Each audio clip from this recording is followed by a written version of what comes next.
Sementara itu, Polres Karangasem menerjunkan puluhan personel untuk melakukan pengamanan jelang perhelatan World Water Forum WWF ke-10 yang diselenggarakan di Bali. Dalam pengamanan tersebut, petugas menjaga ketahanan pintu masuk Bali melalui Pelabuhan Padang Bayi.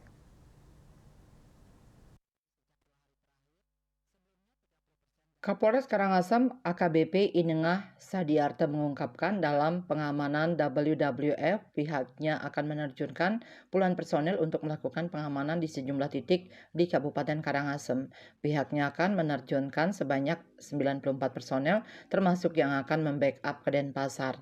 Pihaknya akan memperketat penjagaan pintu masuk Bali melalui Pelabuhan Padang Bayi.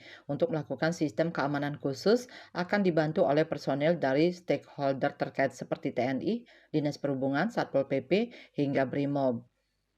Yang menjadi prioritas nantinya adalah arus keluar masuk penumpang. Setiap ada penumpang akan diperiksa secara ketat. Demikian juga barang bawaan termasuk juga kendaraannya. Selain memperketat penjagaan di Pelabuhan Padang Bayi, pihaknya juga telah intens melakukan patroli di beberapa tempat wisata serta beberapa tempat keramaian lainnya. Eka Parananda, Bali Pos.